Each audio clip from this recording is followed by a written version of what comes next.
இன்றைக்கி நம்ம பார்க்க போகிற தலைப்பு அப்படின்னு பார்த்திங்கன்னா, சித்தர்கள் மனதை அடக்கியது எப்படி அப்படிங்கிற ஒரு விஷயம்.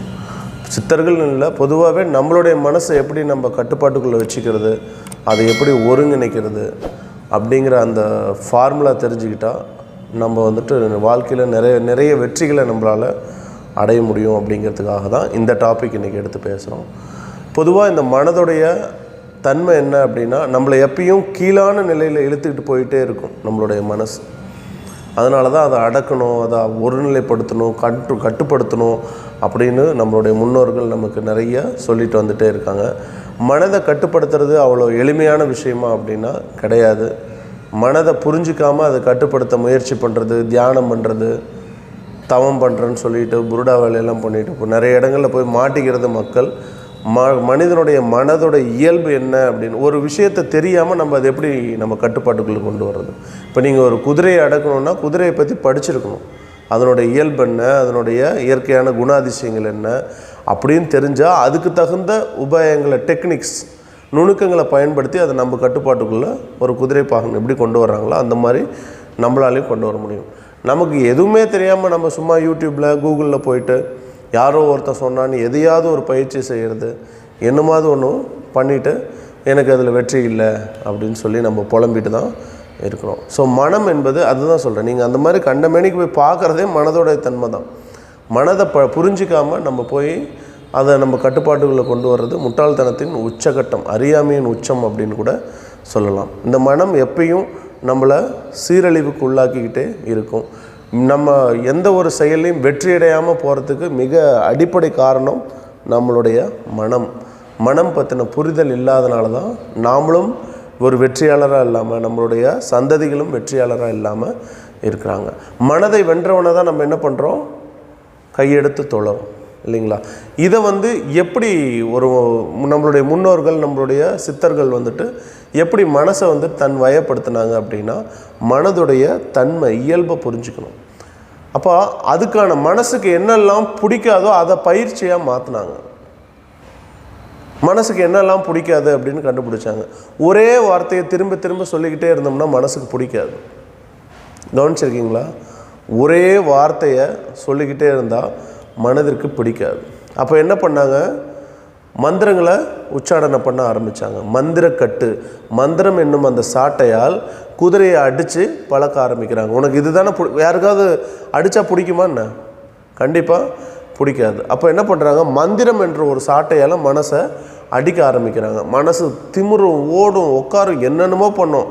நீ என்ன பண்ணாலும் சரி, நான் இந்த சாட்டையிலேருந்து மந்திர சாட்டையில் உன்னை அடிக்க போகிறேன் அப்படின்னு முடிவு பண்ணிட்டு மந்திரத்தை உச்சாரணப்படுத்தினாங்க. மனசுக்கு ஒரே உடை உடுத்த பிடிக்காது. பார்த்துருக்கீங்களா? ஒரே துணி டெய்லி போட முடியுமா?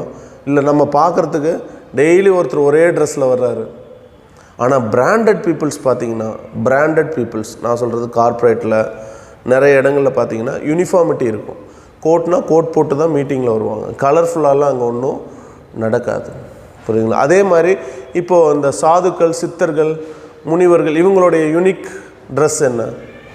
ஒவ்வொரு ரிலீஜன்லேயும் பார்த்திங்கன்னா ஒரு யூனிஃபார்மிட்டி கீப்பப் பண்ணுவாங்க. ஒயிட்டு, பச்சை, ஆரஞ்சு, இல்லை இந்த 3 கலரு, இல்லை சில இடங்களில் கருப்பு பயன்படுத்துவாங்க, சில இடங்களில் மெரூன் கலர். மெரூன் யார் பயன்படுத்துவாங்க? புத்திசம் பீப்புள்ஸ் மெரூன் அதிகம் பயன்படுத்துவாங்க. Orange, modified orange. யூனிஃபார்மிட்டி அப்படிங்கிறத ஒன்று கீப்பப் பண்ணுவாங்க. இப்போ நீங்கள் ஸ்டீவ் ஜாப்ஸ், அப்புறம் ஃபேஸ்புக் ஓனர், அவர் பேர் என்ன, மார்க் அவங்கெல்லாம் பார்த்திங்கன்னா ஒரே கலர்ஸ் யூஸ் பண்ணுவாங்க. தன்னுடைய ப்ரெசன்டேஷன் பார்த்திங்கன்னா ஒரே கலரில் யூஸ் பண்ணுவாங்க. இவர்களெல்லாம் மனதை வென்றவர்கள் அப்படின்னு கூட நம்ம எடுத்துக்கலாம்.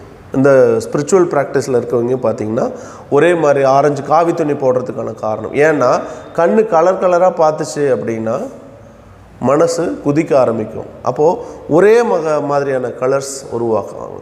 புரியுதுங்களா? இயற்கையோடைய பிராண்ட் கலர் என்ன? இயற்கை உடுத்தி இருக்கும் உடை என்ன? இயற்கை கூட தவம் செய்துக்கிட்டு தான் இருக்குது. பச்சை இல்லைங்களா? வானம் ஒரு உடை உடுத்தி இருக்கு இல்லை? தண்ணீர் இன்னும் சிறப்பானது, அதுக்கு கலரே கிடையாது. நெருப்பு ஒரு கலர் உடுத்திருக்கும் காற்று சூன்யமானது, அதுக்கு எந்த கலரும், அதுவும் ஒரு யூனிஃபார்மிட்டியான ஒரு விஷயம் தானே. பஞ்சபூதங்களும் அப்படி யூனிஃபார்மிட்டி தான் பயன்படுத்துது. அப்போது மனசுக்கு ஒரே கலரை பார்க்குறது பிடிக்காது. அப்போது ஒரே உடுத்தி தன்னை மனசை வந்துட்டு இது பண்ணிக்கிட்டாங்க, பக்குவப்படுத்திக்கிட்டாங்க. அதனால தான் நம்ம கலாச்சாரத்தில் பெண்கள் வெள்ளை துணி உடுத்தணும். அதுக்கப்புறம் யார் தான் கணவன், இறைவன் ஒருவனே கணவன் அப்படிங்கிற ஒரு இதுக்காக வச்சாங்க. பட் அது இன்றைக்கி நமக்கு மனசுக்கு பிடிக்காத காரணத்தினால நம்ம உடை மாற்றிக்கிறோம். புரியுதுங்களா? அடுத்தது, ஒரே இடத்துல உட்காந்துருந்தா மனசுக்கு பிடிக்காது. குழந்தைங்கக்கிட்ட நம்ம இதை அதிகம் பார்க்கலாம். ஒரு இடத்துல அடங்கி உட்கார்றானா பற்றி அவன் குரங்கு சேட்டை சொல்கிறோமா, நமக்கும் அதே மாதிரி தான். நம்மளாலேயும் ஒரு இடத்துல இப்போ நானே 10 நிமிஷம் 5 நிமிஷம் பேசுகிறேன், உட்காந்து கேட்பீங்க. 1.5 மணி நேரம் பேசுனா கொஞ்சம் இப்போ 20 நிமிஷத்துக்கு மேலே லேசாக முதுகு திரும்பும். எப்படா முடிப்பான்னு தெரியலையே. அடுத்து அப்படியே லேசாக கண் சொருகும், முடியல. எப்போ ஒருத்தங்க ஒரே இடத்துல உட்காந்துருக்கிறதுக்கு மனசை பிடிக்காது. அப்போது அதுக்கு எகெயின்ஸ்டாக மனசுக்கு பிடிக்காது இல்லையா, அப்போ அதையவே திரும்ப திரும்ப போய் இப்போ ஒரே இடத்துல உட்காந்து உடம்பு ஆடாமல் அசையாமல் வச்சுருந்து மனசை கடுப்பேற்றுறது. அடுத்தது, மனம் வந்து ஒரு சூழ்நிலைக்கு இருக்கிறது அதுக்கு பிடிக்காது. தினமும் ஒரே சூழ்நிலையில் இருக்கிறது பிடிக்காது. அப்போது குகைங்கிற ஒரு செலக்டிவான ஒரு பிளேஸ், இல்லை எது குளிருக்கு வெயில் எதெல்லாம் மனசுக்கு பிடிக்காதோ, கம்ஃபர்ட் தேடுதோ, அதுக்கு எகெயின்ஸ்டாக போய் உட்காந்து பாருங்கள். வார்த்தை, உடல் அசைவு, உடல் உடுத்தக்கூடிய துணி, இப்போ இது எல்லாத்துலேயும் ஒரு ஒழுங்கு வந்துருச்சா? ஸ்ட்ரைட்டாக ஒரே விஷயத்தை கீப்பப் பண்ணுறாங்களா? இதை பயன்படுத்திக்கிட்டே இருக்காங்க. உணவு கலர்ஃபுல்லாக சாப்பிட்றதுக்கு தான் நமக்கு பிடிக்கும். ஆனால் நீங்கள் பெரிய பெரிய சித்தர்கள், நான் சொல்கிறது கார்ப்பரேட் சாமியார்களில், அவன் சாப்பிட்றதெல்லாம் பாதா பிஸ்தா முந்திரி போனது வந்ததுன்னு நிறைய இந்த ஃபுட்டு தான், எனர்ஜி அதிகமாக இருக்கிற சாப்பாடு தான். கஞ்சி மட்டும் குடிச்சிக்கிட்டு இருக்கவங்கள பார்க்கலாம். வெறும் எலுமிச்சம்பழம் நாட்டு சர்க்கரை மட்டும் போட்டு உயிர் வாழ்கிறதுக்கு வேண்டி உணவு எடுத்துக்குவாங்க. உணவுடைய சுவையில் அடிக்ட் ஆகாமல் தன்னுடைய அந்த வயிற்று பசிக்கு எதிராக பசியை ஜெயிக்கணும் அப்படிங்கிறதுக்காக இந்த மாதிரி சில மாற்று முறைகளை கண்டுபிடிச்சி தன்னுடைய அந்த மனசை வந்துட்டு அடித்து இது பண்ணுவாங்க. இப்படி பல விதங்களில் மனசுக்கு இதெல்லாம் பிடிக்காத விஷயங்கள். தொடர்ந்து ஒரே செயலை செய்துக்கிட்டு இருந்தால் மனசுக்கு பிடிக்காது. அப்போது இவங்க என்ன பண்ணுறாங்க, மாதக்கணக்கில் நாள் கணக்கில் உட்காந்து என்ன பண்ணுறாங்க, ஒரு 45 நாள் இல்லை ஒரு 6 மாதம், 1 வருஷம், 2-3 வருஷம் என்ன பண்ணுறாங்க, தொடர்ந்து இப்படியே உட்காந்து மனசுக்கு பிடிக்காத அந்த வேலையை செஞ்சு ஒரு ஸ்டேஜில் மனசை நீ ஒன்றுமே இல்லைன்னு ஜீரோவாக்கி, மனசு வேற இவங்க வேறையாக பிரித்து இந்த மனசுக்கு எதிராக செயல்பட்டு என்ன பண்ணுவாங்க, இந்த மனதை தன்வயப்படுத்திடுவாங்க. இந்த மனதை தன்வயப்படுத்தினதுக்கப்புறம் இவங்களுக்கு ரெக்கம் முளைச்சிரும். இவங்க எங்கே வேணாலும் பறந்து செல்லலாம். ஒரு இடத்துல இந்த இடத்துல உட்காந்துக்கிட்டே என்ன பண்ணலாம், இன்னொரு கண்ட்ரிக்கு ட்ராவல் பண்ண முடியும். அஸ்ட்ரல் ட்ராவல் அப்படிங்கிற விஷயத்த கொண்டு வராங்க. இது மனதை வென்றவனுக்கு மட்டுமே இது சாத்தியம். சரிங்களா? அவங்க இது மேலே உட்காந்துட்டு ஃப்ளை ஓவர் பண்ண ஆரம்பிப்பாங்க. அதுதான் இந்த முருக தத்துவம். ஆல்ரெடி நான் சொல்லியிருக்கேன் இல்லைங்களா? அதுக்கப்புறம் மேலே உட்காந்து பயணிக்க முடியும். இந்த மனதை கட்டுப்படுத்தி இந்த மாதிரி மனதை தன்வயப்படுத்தாதவங்களுக்கு மனம் அது மேலே ஏறி உட்காந்துட்டு நம்மளை ட்ராவல் பண்ணும். ஒரு நேர்கோட்டு பாதையில் பயணிக்க வைக்காது. மன வைராக்கியம் இருக்காது. எடுத்த செயலை நம்மளால் நல்லபடியாக செய்ய முடியாது. நம்ம செய்யக்கூடிய தயாரிக்கக்கூடிய உணவு அல்லது ஒரு வியாபாரம் குவாலிட்டியான ப்ராடக்டாக இருக்காது. ஒரு விஷயத்தில் முழுசாக 4-5 பிஸ்னஸ், 10 பிஸ்னஸ், 20 பிஸ்னஸ் செஞ்சு தொடர்ந்து வாழ்க்கையில் நட்டமாகிட்டே இருக்கும். ஏன்னா மனதுடைய சிதைவின் காரணமாக. அப்போ இந்த மனதை ஜெயித்தவங்களுக்கு இவ்வளோ விஷயங்கள் பெனிஃபிட்ஸ், இந்த உலகமே அவங்களுடைய காலுக்கு அடியில் வந்துடும். அவங்க இந்த உலகத்தில் எந்த இடத்துக்கு நினச்சாலும் அவங்களால போயிட்டு வர முடியும். ஸோ அப்போ மனதை எப்படி இவங்க அடக்குனாங்க அப்படின்னு. இப்போ நாம் எப்படி சார் பொருள் வாழ்க்கையில் வாழ்கிற நாம் இப்போ போய் ஒரு இடத்துல உட்காந்துட்டு தியானம் பண்ண முடியுமா? ஒரே மந்திரத்தை உச்சாடனம் பண்ணிகிட்டு இருக்கிறதுக்கான நேரம் இருக்கா? இப்போ ஒரே ட்ரெஸ்ஸை போட்டு நான் இப்போ ஒரு இடத்துல என்னால் வாழ்ந்துட்டு இருக்க முடியுமா? நான் ஒரு குடும்ப வாழ்க்கையில் இருக்கேன், நான் எப்படி என்னுடைய மனதை கட்டுப்படுத்துறது? இது சித்தர்கள் வழிமுறை. மனிதர்கள் வாழ்கிறதுக்கு எவனாவது வழிமுறை சொல்லியிருக்கானா அப்படின்னா அதுக்கு தான் நம்மளுடைய இந்த பிரார்த்தனை வாழ்க்கை, தவ வாழ்க்கை அப்படிங்கிற ஒரு விஷயத்தை செஞ்சுக்கணும். Will go for way of dharma. தர்மத்தின் பாதையில் நம்ம பயணிக்கணுங்கிற ஒரே ஒரு சத்தியத்தின் வழி நடக்கணுங்கிற ஒரே ஒரு நெருப்பை கையில் எடுத்துக்கிட்டு பொருள் வாழ்க்கையில் போனால் மட்டும்தான் நம்மளால் இங்கே சக்ஸஸ்ஃபுல்லாக வாழ முடியும். இங்கே எதெல்லாம் தர்மம் அப்படின்னு பார்த்தீங்கன்னா, வியாபார நேரத்தில் கருணை, அன்பு, பாசமெல்லாம் பார்த்தா என்ன ஆகிடும்? நஷ்டம். அங்கே சத்தியம் எது? அந்த கஸ்டமர்கிட்ட வியாபாரத்தை நிறைவு செய்கிறது, நேர்மையாக நிறைவு செய்கிறது. அப்போது சத்தியம்ங்கிற இந்த ஒரே ஒரு விஷயத்தை நம்ம வாழ்க்கையில் எடுத்துக்கிட்டு நம்ம போனோம் அப்படின்னா மனசு அப்போது ஐயோ பாவம்னு ஜம்ப் அடிக்கும். அவன் ரொம்ப மோசமானவன்னு கை காட்டும்.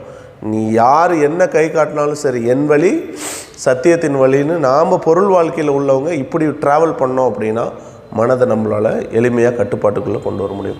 இந்த பிரார்த்தனையின்படி வாழ முயற்சி பண்ணோம் அப்படின்னா மனமானது கட்டுப்பாடு அடையும். நன்றி உணர்ச்சி, இல்லை சரண்டர், இப்போ பொய் பேச மாட்டேன், எந்த புகழுக்கும் நான் மயங்க மாட்டேன் அப்படின்னு இதெல்லாம் ஒரு வாழ்க்கையுடைய ஒரு இது கொள்கை தானே இதெல்லாம். இந்த கொள்கையின் பால நம்ம வாழ ஆரம்பித்தோம் அப்படின்னா மனதை கட்டுப்படுத்துறது ரொம்ப எளிமை, நம்மளை மாதிரி குடும்பத்தில் வாழ்கிறவங்களுக்கு. சரிங்களா? ஸோ சித்தர்கள் சொன்ன முறை அவங்க அப்படி மனசை அடக்குனாங்க. நாம் வந்துட்டு இந்த வழிகளில் நம்ம மனதை கட்டுப்படுத்தணும். பொய் சொல்ல மாட்டேன், பொறாமப்பட மாட்டேன், தற்பெருமை பேச மாட்டேன், புறம் பேச மாட்டேன், எங்கள் அகந்தையோடு நடந்துக்க மாட்டேன், பிற மனிதர்கள் மேலே பழி உணர்ச்சி வச்சு நடக்க மாட்டேன், பொறுமையோடு வாழ போகிறேன், இல்லை நிதானத்தோடு செயல்பட போகிறேன், ரௌத்ரத்தோடு செயல்பட போகிறேன் அப்படின்னு சொல்லி எனக்குள்ள சில கொள்கைகளை என் மனதில் ஏற்றி விளக்கு மாதிரி எரிய விட்டு அதுக்கு எப்பயும் மோட்டிவேஷன். உடைமையிலே ரொம்ப மிகச்சிறந்த உடைமை என்ன? ஊக்கம் உடைமை. திருவள்ளுவருடைய குலமை செல்ஃப் மோட்டிவேஷன். அந்த மோட்டிவேஷனை கொடுத்து அந்த விளக்கு அணையாமல் பார்த்துட்டு வாழ ஆரம்பித்தேன் அப்படின்னாலே என்னுடைய மனம் என் கட்டுப்பாட்டுக்குள்ளே இயங்கும். ஒரு குதிரையை அடித்து அடக்கி ஒட்டிச்சு உட்கார வச்சு அதுக்கு சாப்பாடு போடாமல் அதை பண்ணாமல் இது பண்ணாமல் சொல்கிறதெல்லாம் கேட்க வைக்கிற மாதிரியும் பழக்க முடியும். நல்ல உணவுகளை கொடுத்து நல்ல ஆரோக்கியமான சிந்தனைகளை விதைச்சும் ஒரு குதிரையை நம்மளால் தன்வயப்படுத்த முடியும். நம்ம பார்க்குறோம் இல்லையா, புத்திஸ்ட் நிறைய பேர் புளியை கையில் பிடிச்சிட்டு போகிறது, துபாயில் ஷேக்குங்க சிங்கம் சிறுத்தை குட்டிங்களோடெல்லாம் இது பண்ணிகிட்டு இருக்கிறது. நல்ல ஃபுட்டு, அன்பு, ஆதரவு கொடுத்து கம்ஃபர்டபுளாக வச்சுக்கிறான். அது அவன் சொல்கிறதெல்லாம் கேட்குது. இந்த பக்கம் இவங்களுடைய முறை கொஞ்சம் கடினமானது, நம்முடைய முறை ரொம்ப எளிமையானது. புரியுதுங்களா? ஆரோக்கியம் இழந்து தன் மனதை ஒரு கட்டுப்பாட்டுக்குள்ளே கொண்டு வர்றதும் ஒரு மெத்தட் இருக்குது. நல்ல ஆரோக்கியத்தை கொடுத்து நல்ல ரேஸ் குதிரையாக ரெடி பண்ணி சக்ஸஸ்ஃபுல்லாக ஓடுறதுக்கான ஒரு குதிரையாக நம்மளை மாற்றிக்கிறதுக்கும் இந்த ரெண்டு கான்செப்ட்டுக்கும் வித்தியாசம் புரியாமல் நடுவில் பயணிக்கக்கூடிய மனிதர்கள் அதை சொன்னால் குடும்பத்தில் இருக்கும்போது சித்தர் முறையை பின்பற்றினா என்ன ஆகும்? நஷ்டம். இல்லை குடும்பத்தில் வாழாதவன் போய் இந்த முறையை பயன்பற்றினாலும் நஷ்டம். அப்போது தன்னைத்தான் உணர தனக்கோர் கேடில்லை அப்படிங்கிற அந்த ஒரு வார்த்தையை ஞாபகம் வச்சுட்டு நாம் எப்படி நம்மளை மனதை நம்ம கட்டுப்படுத்திக்கணுங்கிற பயிற்சியை நம்ம தான் உருவாக்க முடியும். நான் சொன்ன இந்த வழிமுறைகளில் எது உங்களுக்கு சரியானதோ அதை நீங்கள் தேர்ந்தெடுத்துக்கணும். ஒருத்தர் சன்னியாசியாக இருக்கலாம், ஒருத்தர் சம்சாரியாக இருக்கலாம். இப்போ ரெண்டு பேர்த்துக்குமான வழிமுறை இருக்குதானே? இப்போ அதில் நீங்கள் தான் தேர்வு செய்யணுமோ ஒழிய எந்த ஒரு வழிகாட்டியோ குருநாதரோ யாரும் உங்களுக்கு சொல்ல முடியாது. ஏன்னா உங்களை பற்றி அவங்களுக்கு தெரியாது, அவன் வேலை சொல்லிக்கிட்டே இருப்பான். ஆனால் பகுத்தறிஞ்சு அந்த பயிற்சியை பயன்படுத்திக்கிறது உங்கள் கையில் தான் இருக்குது அப்படின்னு சொல்லிட்டு நிறைவு செய்யலாம். இதில் வேறு ஏதாவது